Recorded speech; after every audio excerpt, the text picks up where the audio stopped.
she's leaving you, pulling back, acting like she doesn't care. So you got to fight for her, right? Put in the effort, make those changes, and give acts of unconditional love to prove how much she really means to you, right? Yeah, sure. If you want to lose her for good, you need to stop trying to win her back to save the relationship. But how could this possibly be true? I mean, how can you get your wife back if you don't try to get your wife back? I mean, deep down, doesn't she really want you to show effort and how much you actually care? Why is he so nice? Like, why are you apologizing every 2 seconds? Or getting to know her life story over text? Or talking to her for weeks, even though she won't commit to a date? Bro, stop it. Stop it. Stop being so fucking nice. Do you want to be the nice guy that she talks to about the guy she actually wants to date? Or do you want to be the guy that she actually wants to date? Because if it's the latter, you gotta shape up, friend.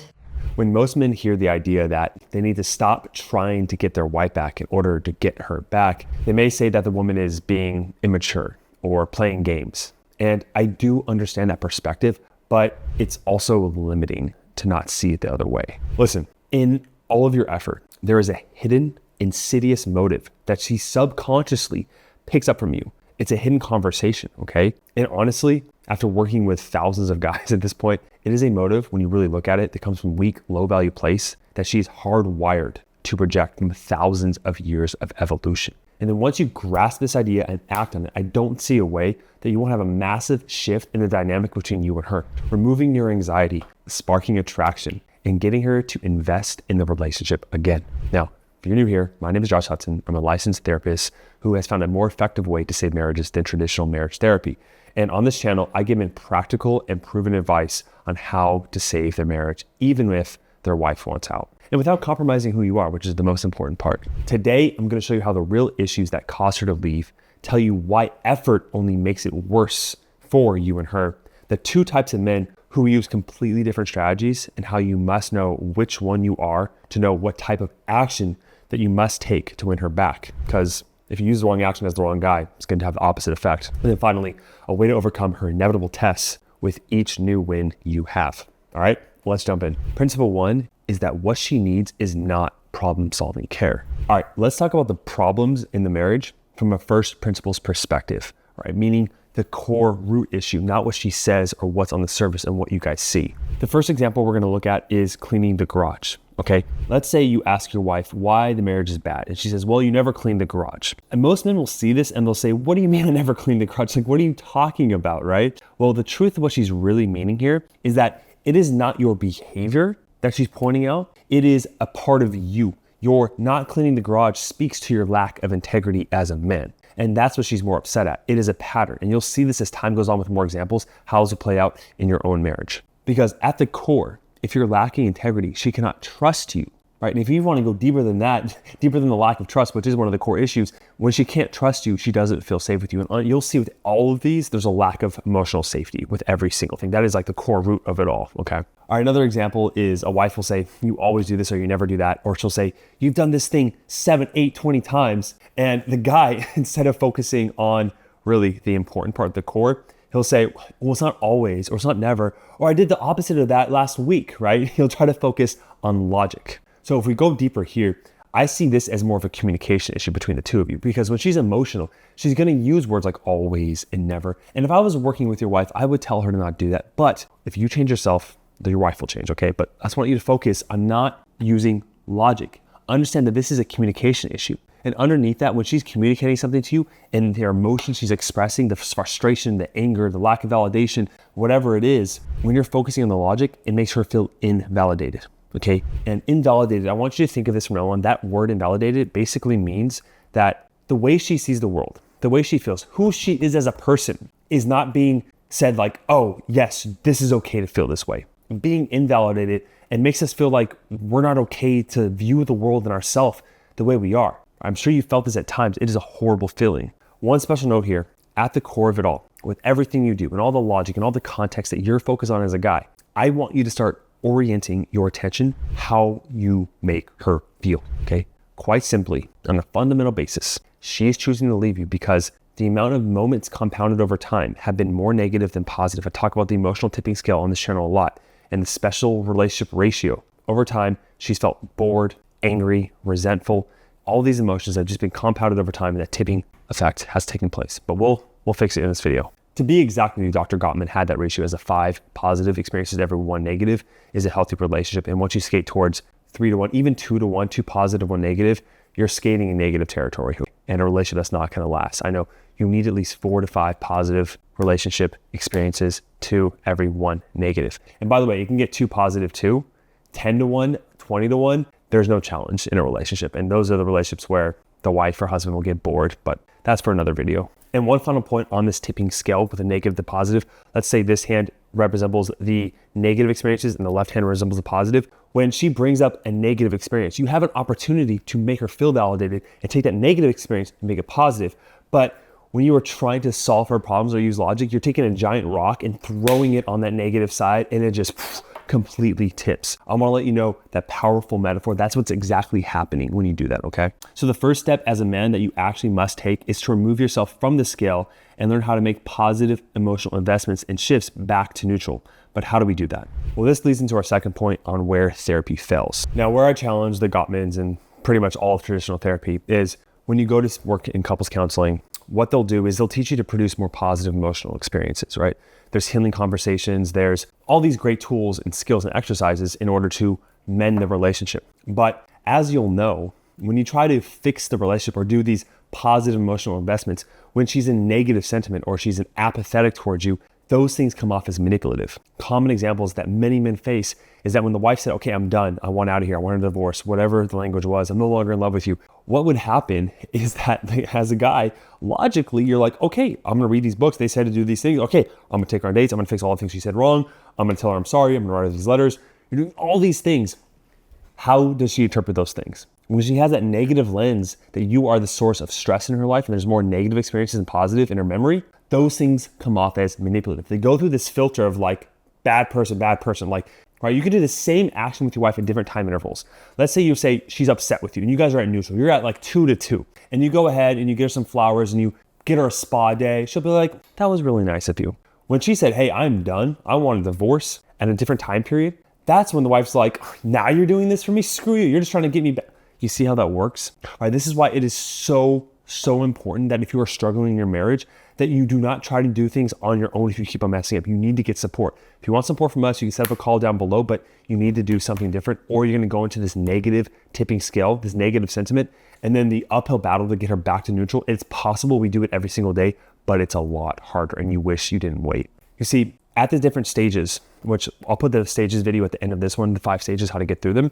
So stick around for that. But each different stage she has from 1 to 5, she has different emotional needs and different behaviors you must interact with to get to the next stage. If you do actions at stage 3, when you're at stage 1, even at stage 5, if you do actions at stage 2, it's gonna cause you to go backwards. There is a formulaic way to win her back, and doing the wrong thing at the wrong time just messes you up. Stage 3, you see, when she's emotionally invested and open to you, then showing love and going on dates with her, all those things work. Now, where most men falter in this lower stage is not in displaying apex behaviors. As mentioned before, one of her core needs is emotional safety. Now, I want to lay out those 2 types of guys that I talked about in the beginning that can make their wife feel unsafe, but from completely different behaviors and ways of being. Now, the first pattern we see play out is the typical nice guy who has high anxiety and their fearful, avoidant wife. The wife that shuts down, that is apathetic, the one that says, I want a divorce, and the husband goes, what? You've been thinking about it for years? Like, where does this come from? Because she doesn't want to express her emotions. That's her MO. And quick side note, I hate labels because they limit your capacity to overcome that thing, right? So use labels as a framework, but don't adhere your whole identity to these things like nice guys or my feel for avoidant wife or all these things I talk about on the channel a lot. But when you only see your wife or yourself through a certain prism or lens, it limits you to overcome that thing. All right, let's continue. Now, if you need to perpetually talk about your issues, you have covert contracts, you obsessively worry about what she's doing, you check your phone constantly, then most likely you're this type of guy and she feels smothered by you at times. The other type of man I talk about is the logically distant man. He tends to shut down or leave conversations with his wife when she gets heated. He often feels overwhelmed by her communication style and just needs time to think about things or be at peace with her constant nagging. Without her constant nagging. He often feels overwhelmed by her communication and just needs some time to think or be at peace without her constant nagging. And he often tries to control his wife through logic and putting her down. Now, in this case, you must show her levels of validation and empathy on how your actions impacted her over the years so she feels understood that you won't hurt her again. And for the nice guy, as hard as it is, you need to start giving her space. Stop texting her as much. Only single response text messages. Don't text her out of the blue if you can't help it. Find more hobbies. Spend more time away from home. You need to create space because even if you are changing when you are connected to her, she's not going to see those changes. You must have that pull away. That differentiation is what's called in therapy, not being enmeshed in order for her to actually give you a chance, okay? Ultimately, at the end of the day, for the nice guy, you need to become whole, right? You've had this gaping hole in yourself, H-O-L-E, and it can only be filled by her. And that's been created over time. You used to be this more apex confident man, right? It's more authentic, on your purpose, driven guy when she first fell in love with you. But over time, you just become complacent. And now it's that object permanence where you're just like, you can't imagine your life without her. You tied up your own well-being, your own self-worth. You sacrifice so much just to be with her. You must pull away, become whole before you get the opportunity to be with her. Plain and simple. This is known as the reverse law. I've always been fascinated by the law of reversed effort. Sometimes I call it the backwards law. When you try to stay on the surface of water, you sink. But when you try to sink, you float. When you hold your breath, you lose it, which immediately calls to mind an ancient and much neglected saying, whosoever would save his soul shall lose it. Try to think of it like this. The act of pursuing someone that doesn't want to be with you is admitting through your actions that you are incomplete without her. And biologically, like I said in the beginning of this video, women are hardwired, designed. I don't care how many memories and you know her, she knows you. I don't care if it's 50 plus years of marriage. That DNA, that hardwire, that evolutionary drive in her, it's like trying to ignore that fundamental principle is like trying to say like, oh, you know what? I don't need to eat or I don't need to sleep. It's just a hardwired biological function. That's what I want you to think with your behavior and how it makes her respond. That there are hardwired biological laws that you must engage in to maintain attraction and respect and love in a relationship, period. Okay? Now, the mindset that helps guys facilitate this change the most is flipping or reframing this event as an opportunity for you. I know with all the pain, the panic, things falling apart, not even wanting to wonder what life is going to be like without her,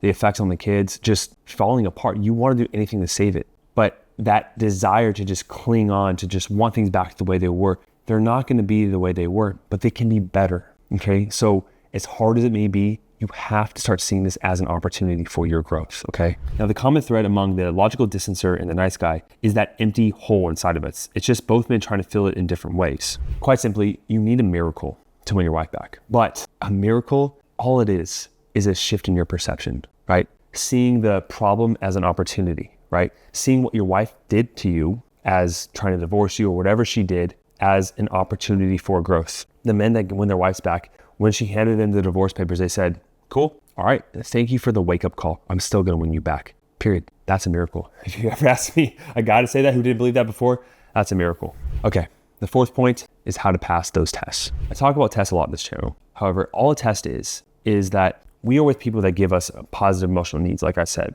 Now, those positive emotional needs are seen as valuable, right? They are valuable. They help us survive. So with your wife, her being nice and happy, and then you have the physical looks, which are a huge component of it for sure. It's not all of it, but it is a huge component. We know what a high value woman is, a woman that is desired by a lot of men. Okay, and you have a lot of commonalities with her. Those are all valuable too, shared emotional experiences. Now, a lot of that is overlapped with the guy as well, but there's other things here that are valuable to her that she cannot see, right? And a woman can only know your value through testing you and seeing your responses, okay? How other people respond to you. And if she can't see how other people respond to you, she's gonna see how you respond to her. And you in your logical mind, you're like, okay, cool. I know my wife is this person, but to her, that knowing of value comes moment by moment. It shifts. And let's admit it, for most men, they are not the same guy when their wife first fell in love with him, right? They don't have the same drive, all these. I'm not gonna go into that. You know this, okay? You know this. So she's been testing you, but a lot of guys perceive that test as criticism or nagging or like, why does she have to be this way? When in reality, that miracle shift is recognizing that her testing you is a good thing because she is seeing if you are still the man, and it is an opportunity for you to express how valuable you are to create more attraction.